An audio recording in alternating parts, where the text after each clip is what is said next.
हमारी बेटी उस लड़के को देखती है जो उसके सामने खड़ा हुआ था, तो वो सोचती है ये तो बहुत ज्यादा सस्पिशियस लग रहा है मुझे, और इसने तो ब्लैक रोब से अपना चेहरा भी ढका हुआ है। और वो थोड़ी फिक्रमंद हो गई थी। लेकिन वो कहती है तुम कौन हो, तो वो कहता है मैं। लेकिन वो सोचती है एक मिनट, इसकी आवाज से लगता है ये कार्ल की एज का है, लेकिन इसकी हाइट ये भी इतनी है, लेकिन ये इतनी डेंजरस जगह पे अकेला क्या कर रहा है। तो तब उसके पास आने लगती है। वो कहती है क्या तुम गाँव से हो, क्या तुम भटक गए हो। लेकिन तभी वो पीछे होता है। वो सोचती है क्या ये मुझसे डर रहा है, लेकिन यहाँ पर तो ये मुझसे अजीब है। तो तब वो लड़का वो थोड़ा हेस्टेट कर रहा था। वो कहती है मुझे माफ करना अगर मैं तुम्हें डरा दिया, मैं तुम्हारे करीब और नहीं आऊंगी, मैं तो बस तुम्हारे लिए फिक्रमंद हो रही थी, क्या तुम गुम हो गए हो मेरी तरह। और वो उसको दिखाते हैं मेरे हाथों में कुछ भी नहीं है। तो वो लड़का उसको थोड़ी सी हंसी आती है, लेकिन वो कहता है अहम, वो सोचती है हंस क्यों रहा है, यहाँ पे तो सस्पिशियस ये बहुत ज्यादा लग रहा है। तो तब वो कहती है ठीक है, मुझे लगता है हमें रास्ता ढूंढना होगा। लेकिन तभी वहां पे बारिश शुरू हो जाती है। वो कहती है क्या बारिश अचानक शुरू हो गई, लेकिन तभी उसके ऊपर बारिश पड़ रही थी। वो सोचती है इतनी जल्दी अचानक से बारिश क्यों शुरू हो गई, मेरे पास तो छाता भी नहीं है। तो तभी वो लड़का एक दरख्त के नीचे जाकर खड़ा हो गया था। वो कहता है इधर आ जाओ। तो हमारी बेटी कहती है क्या, और थोड़ी देर बाद वो लोग उस पेड़ के नीचे खड़े हुए थे। वो सोचती है आई गैस ये मुझे अवॉइड नहीं कर रहा था। लेकिन तभी उसके बैग में से वो गुलहरी निकल के आती है, वो व्हाइट स्क्विरल। तो वो लड़का कहता है क्या ये क्या चीज है। लेकिन हमारी हीरोइन वो उस गुलहरी को निकालती है। वो कहती है आखिर तुम बाहर कैसे आ गए। लेकिन तभी वो लड़का कहता है हिलना मत, मैं अभी इससे छुटकारा हासिल कर लूंगा। और तब उस पर मैजिक करने लगता है। लेकिन तभी वो गुलहरी उसको देखकर घुराती है। तो हमारे कहती है एक मिनट रुको सही। तो वो लड़का वहीं पे फ्रीज हो जाता है। तो वो कहती है तुम क्या कर रहे हो, तुम इसको मार नहीं सकते। वो कहता है ये ऑर्डिनरी स्क्विरल नहीं है ना, ये मैजिकल बीस्ट है। तो हमारी कहती है मुझे पता है, लेकिन ये बहुत ज्यादा प्रीशियस स्क्विरल है। तो वो कहता है क्या प्रीशियस। तो हमारी कहती है बिल्कुल, ये मेरी एक दोस्त है, तो प्लीज इसको हर्ट मत करना। वो सोचती है वैसे भी मुझे इसकी जरूरत पड़ेगी अगर मुझे स्क्विरल कॉन्स्टलेशन से दोबारा बात करनी है ना, इसलिए। वो कहती है प्लीज इसको मत मारना ना। और उसकी आंखों में तो आंसू भरे थे। तो तब वो लड़का कहता है ठीक है मैं इसको नहीं मारूंगा। वो सोचती है सच में ये बात मान गया। लेकिन वो लड़का दिल में सोचता है अगर इस गुलहरी ने इसको थोड़ा सा भी नुकसान पहुंचाया ना, मैं इसको मार दूंगा। और तभी हमारी हीरोइन को छींक आती है। तो वो डर जाता है। वो कहती है अच्छू अच्छू। तो वो उसको तो छींके आई जा रही थी। वो सोचती है मैं तो बाहर आ गई हूँ, लगता है मेरी बॉडी बहुत ज्यादा वीक है ना, इसलिए मुझे छींके आई जा रही है। लेकिन तब उसको खांसी भी आ रही थी। वो सोचती है ऐसा लगता है कि ठंड बहुत ज्यादा बढ़ रही है। तो वो लड़का वो सोचता है मेरे पास और कोई चॉइस नहीं है। तब उसकी तरफ हाथ बढ़ाता है। वो कहता है इधर आ जाओ मेरे पास, मुझे नहीं लगता कि तुम्हें इतनी देर रेंज में रहना चाहिए, तो प्लीज मुझे अलाउ करो प्रिटी लेडी। वो कहती है क्या प्रिटी लेडी। वो सोचती है मुझे कभी भी किसी ने ये कहकर नहीं बुलाया। लेकिन वो कहती है एक मिनट रुको सही, मुझे पहले इस बारे में बुरी फीलिंग आ रही थी, लेकिन तुमने तो उसको और भी बुरा बना दिया। वो कहता है मैंने। तो वो लड़का कहता है लेकिन शक तो मुझे आप पे होना चाहिए माय लेडी। तो हमारे कहते हैं मुझ पे, लेकिन क्यों। वो कहता है क्योंकि आपका ड्रेस ये तो इस इलाके के हिसाब से बिल्कुल भी सूटेबल नहीं है, और इसके अलावा आपके पास एक मैजिकल बीस्ट भी है। वो कहती है अच्छा। वो दिल में सोचती है इसका पॉइंट तो है ना, लेकिन तब उसने वो कोट उसके ऊपर कर दिया था ताकि उसके ऊपर बारिश ना आए। वो कहता है बारिश इतनी जल्दी नहीं रुकने वाली, मुझे लगता है हमें करीब ही कोई चीज ढूंढनी होगी, तो मैं आपको वहां ले चलता हूँ। तो तब उसने अपना कोट उसके ऊपर किया हुआ था। वो कहता है प्रिटी लेडी मेरे साथ चले। वो सोचती है ये मुझे प्रिटी लेडी क्यों कही जा रहा है। लेकिन तब थोड़ी देर बाद वो लोग एक कॉटेज के पास पहुंच गए थे। तो जब वो दरवाजा खोलते हैं ना, तो वहां पर कोई भी नहीं था। वो कहती है क्या यहाँ पर कोई है, लेकिन आवाज नहीं आती। तो वो लोग अंदर आते हैं। तो तब वो लड़का कहता है ऐसा लगता है ये जगह हंटर्स के लिए बनाई गई है, या फिर उन लोग के लिए जो गुम हो जाते हैं, तो प्लीज यहाँ पर आके बैठ जाए माय लेडी। वो कहती है ठीक है। लेकिन तब उसको उसका कोट वापस देती है। वो कहती है थैंक यू इसके लिए। लेकिन वो सोचती है इसकी वजह से मैं भीगी नहीं हूँ, लेकिन लगता है सारी बारिश इसके ऊपर पड़ गई है। तो तब वो कहती है मे भी तुम्हें अपना ये रोब ही उतारना चाहिए, क्योंकि ये बहुत ज्यादा गीला हो गया है और तुम्हारे कपड़े भी गीले हो जाएंगे इसकी वजह से। और वैसे भी तुम्हें अपना चेहरा छुपाने की जरूरत नहीं है, मैं अभी यहाँ पर पीट करके बैठ जाती हूँ ताकि मैं तुम्हें देखूं नहीं, ठीक है। तो वो चेयर पे साइड करके बैठ जाती है। वो कहती जल्दी करो अपनी रोब उतार लो, ठीक है, मैं पक्का इसको देखूंगी नहीं, वरना तुम्हें ठंड लग जाएगी। वो सोचता है आई गैस ये बिल्कुल ठीक है। तो तब अपनी रोब उतारता है। वो कहता है माय लेडी आपको मेरी तरफ पीट करने की जरूरत नहीं है। वो कहती है क्या। वो कहता है मुझे लगता है कि आप मेरी तरफ देख सकती हैं। वो कहती है सच में, क्या सच में तुम्हारी तरफ देखना ठीक रहेगा। लेकिन जैसे वो उसको देखती है ना, वो सोचती है क्या इसकी आंखों में क्या ये ब्लाइंड फोल्ड है, लेकिन आखिर इसने ये ब्लाइंड फोल्ड लगाया क्यों है। और तब थोड़ी देर बाद उस लड़के को लकड़ियां भी मिल गई थी। वो कहता है मुझे लगता है ये काफी रहेंगी, मैं इससे आग जला देता हूँ। तो हमारी बेटी सोचती है इसकी आईज कवर्ड है, लेकिन फिर भी कितना गुड लुकिंग लग रहा है ना, और इसके अलावा इसकी स्किन भी कितनी नाइस है और ब्यूटीफुल नोज भी है, और इसकी आंखों के नीचे एक छोटा सा तिल भी है, लगता है ये ब्यूटी मार्क है। लेकिन तभी वो दूसरे मुंह कर लेती है। वो सोचती है मैं तो उसको कुछ ज्यादा घूर रही थी ना, लेकिन मुझे केयरफुल रहना चाहिए, किसी की तरफ ऐसे घूरना बहुत ज्यादा रूड होता है। वो कहता है माय लेडी मैंने आग जला दी है और ये बेहतर होगा कि आप अपने हाथ से सेक ले। वो कहती है ठीक है थैंक यू। तो वो सोचती है फिर भी मुझे लगता है कैसल के इर्द गिर्द के लोग वो कुछ अजीब होंगे, क्या पता कि इस जैसा कोई यहाँ पर रहता हो। तो हमारी बेटी तो वहीं खड़ी है, सबको सोच जा रही थी। तो वो दिल में सोचता है यहाँ पर क्यों नहीं आ रही आपके पास। वो कहता है क्या आप चाहती है मैं आपको उठाकर यहाँ पे ले आऊँ। तो तब उसके सामने झुकता है, वो कहता है मैं आपके लिए कर सकता हूँ। तो हमारी बेटी सोचती है क्या आखिर ये इतने कामली ये बात कैसे कह सकता है। वो कहती है नहीं मैं खुद चली जाऊंगी। वो कहता है श्योर है आप। वो कहती है हाँ ठीक है। लेकिन वो दिल में सोचती है अभी मुझे याद आ रहा है जो बुक्स में पढ़ा करती थी ना उसमें इस जैसे लोग को कैसानोवा कहा करते थे।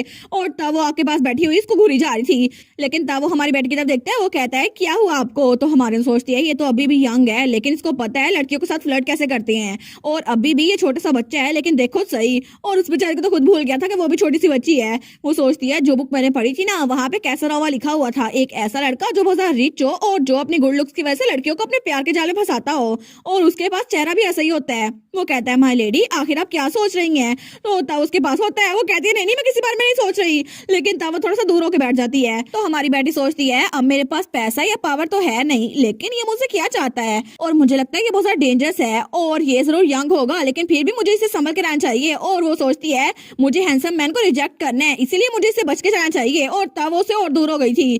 तो वो सोचती है मुझे लगता है इतना काफी होगा। लेकिन तभी उसके पेट में से एक आवाज आती है क्योंकि उसको भूख लगी हुई थी। वो सोचती है हर वक्त में से अभी क्यों ये आवाज अभी क्यों आनी थी। तो तब वो कहती है अहम ये असल में बाहर बारिश हो रही है ना उसकी आवाज है लेकिन ये पेट के गुड़गुड़ाने की आवाज की तरह आ रही है। तो वो सोचती है अगर मुझे पहले पता होता ना मैं सुबह नाश्ता कुछ ज्यादा ही कर लेती। और सुबह नाश्ता तो बहुत ज्यादा फैंटास्टिक था। और मेरा भाई कार्लितोस मतलब कार्ल वो भी बहुत ज्यादा खाना खाता है। उसने मेरी तरफ पूरा चिकन किया था। उसने कहा था तुम ये खा सकती हो ना लेकिन मैंने कहा था नहीं नहीं मेरा पेट इतना बड़ा नहीं है। और वो दिल में सोचती है मुझे ये पूरा खा लेना चाहिए था, अब तो मुझे भूख लग रही है। तो तब वो लड़का वो अपनी जेब में से कुछ निकालने लगता है। वो कहता है एक मिनट रुको। तो हमारे कहती है क्या। तो तब वो खाने की कोई चीज निकालता है। वो कहता है ये ज्यादा नहीं है लेकिन इससे तुम्हारा पेट भर जाएगा। वो कहती है थैंक यू। तो तब वो एक बिस्किट तोड़ के उसको देती है। वो कहती है हम लोग शेयर कर सकते हैं। तो वो लड़का कहता है नहीं नहीं थैंक यू सो मच लेकिन मुझे स्नैक्स का ज्यादा शौक नहीं है, मुझे भूख नहीं लगी। वो कहती है सच्ची। तो फिर तुम इसको ले क्यों घूम रहे थे। वो कहता है अगर तुम्हें ये नहीं चाहिए तो मैं फेंक देता हूँ। तो हमारी बेटी कहती है नहीं नहीं मुझे ये चाहिए और उसको खा लेती है। और थोड़ी देर बाद उसने वो खा लिया था। वो कहती है कितना यम्मी था ना। तो तभी वो कहती है थैंक यू सो मच मुझे अब तो बहुत अच्छा लग रहा है और ये सब कुछ आपकी वजह से है। वो कहता है अच्छी बात है। लेकिन तभी उसके पेट में से भी आवाज आती है। तो हमारी कहती है क्या एक मिनट तुम्हें भी भूख लगी थी। वो कहता है लगता है बारिश की आवाज है। वो सोचती है देखा इसको भूख लगी थी लेकिन अपना सारा खाना मुझे दे दिया। वो कहती है अब हम क्या करें सारा तो मैंने खा लिया। वो कहता है इसलिए तो मैंने तुम्हें दिया था, कोई बात नहीं तुम खा रही हो तो अच्छी बात है। और वैसे भी जब बारिश रुक जाएगी ना तो मैं हंटिंग के लिए बाहर चला जाऊंगा। वो सोचती है जब बारिश रुक जाएगी लेकिन ऐसा लगता तो नहीं कि बारिश जल्दी रुक जाएगी। और तब तक क्या ये भूखा ही रहेगा, अब मैं क्या करूं। तो जैसे वो बाहर देखती है ना तो बाहर ट्यूबरोजम के प्लांट्स थे। वो सोचती है अच्छा मुझे इसकी जरूरत थी। तो तब वो बाहर की तरफ भागती है और तब वो दरवाजा खोल लेती है। वो सोचती है मुझे इसे खाना बना के देना चाहिए। लेकिन वो उसके पीछे आता है। वो कहता है क्या हुआ माय लेडी अगर आप बाहर गई ना आपको ठंड लग जाएगी। वो कहती है मुझे कुछ चाहिए था। वो कहता है कुछ चाहिए था। तो वो उन प्लांट्स के पास आती है और उनको इकट्ठे करने लगती है। वो कहती है ये ट्यूबरोजम है। वो कहता है एक मिनट रुको सही आखिर तुम कहाँ जा रही हो, जब तक बारिश खत्म नहीं हो जाती तब तक तो अंदर हो ना। लेकिन तब उसके पास आता तो वो कहता है तुम्हारे हाथ गंदे हो जाएंगे इसको मैं उठा लेता हूँ। लेकिन जैसे वो उन प्लांट्स को देखते हैं ना वो कहता है ये तो डेविल सीड्स हैं। और तब थोड़ी देर बाद वो लोग अंदर आ गए थे। तो हमारी बेटी तो बड़ी एक्साइटेड थी। वो कहती है ये ट्यूबरोसम है और हम लोग लकी हैं, ये चीजें यहाँ पर उगी हुई हैं और मैं तुम्हें अभी कुछ बना के खिला देती हूँ, बस थोड़ी देर रुको। तो तब हमारी बेटी वो कहती है प्लेट्स कहाँ पर है। लेकिन वो दिल में सोचता है सच में इसको पता है ये क्या चीज है लेकिन मुझे ये ना बताना कि ये भी मुझे मारना चाहती है। तो हमारी बेटी को तो कुछ आइडिया नहीं था। वो सोचती है मैं सच में इसकी हेल्प कर सकती हूँ, उसको खाना बना के दे के। तो वो कहता है माय लेडी। तो हमारी बेटी कहती है हाँ क्या हुआ। तो वो कहता है क्या आप मुझे मारने की कोशिश कर रही हैं। तो तब हमारी बेटी उसको देखती है। वो कहती है क्या। लेकिन वो कहती है मैं तुम्हें क्यों मारूंगी, आखिर मेरे पास क्या वजह होगी।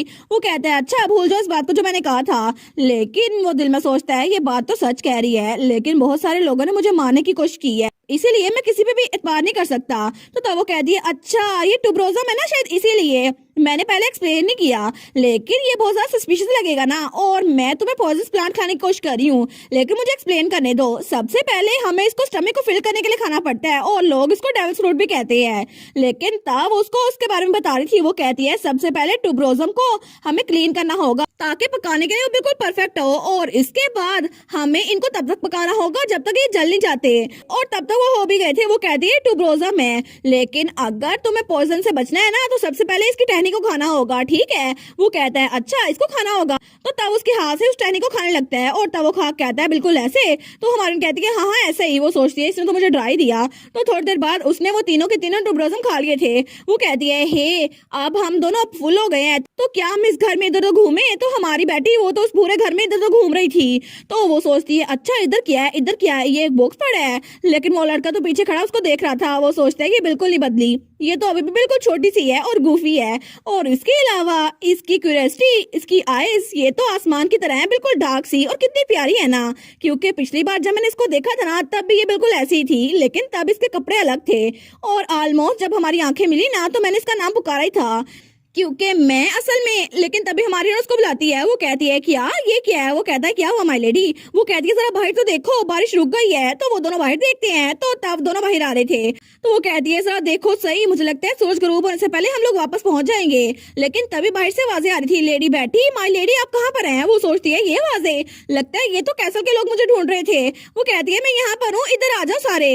तो तब वो कहती है अगर तुम्हें अपने घर जाना है ना तो इधर से चले जाओ। लेकिन तब उसके सर पे हाथ रखता है और कहता है बहुत ज्यादा बुरा होगा, लेकिन हमें अभी गुड बाय बोलना होगा, और जब तक हम दोबारा नहीं मिलते ना प्लीज अच्छे से रहना प्रीटी लेडी। तो वो कहती है क्या तुम्हारा क्या मतलब है, क्या तुम मेरे साथ नहीं आ रहे। लेकिन जैसे वो पीछे देखती है ना वो लड़का वहां से गायब हो गया था।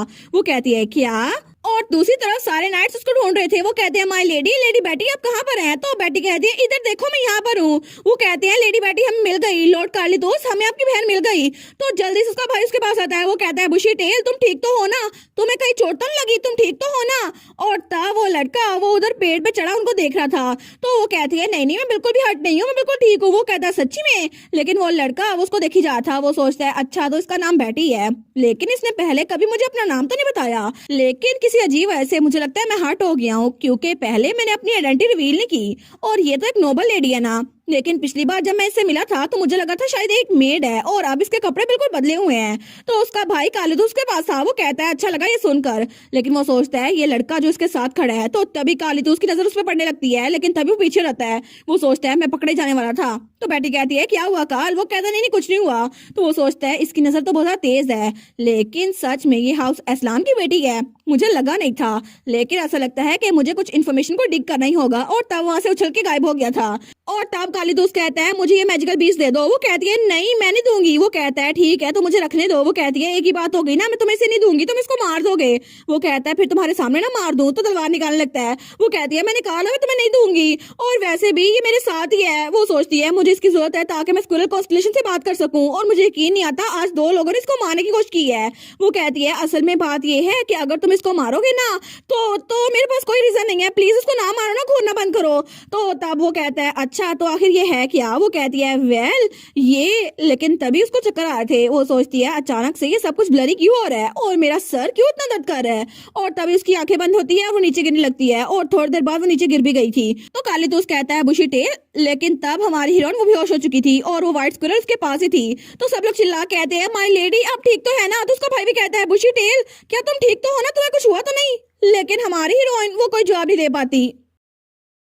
और इसी के साथ ये वाला पार्ट यहीं पर ख़त्म। तो आप लोग बताइएगा आप लोग को ये पार्ट कैसा लगा, और वीडियो को लाइक और चैनल को सब्सक्राइब लाजमी कीजिएगा।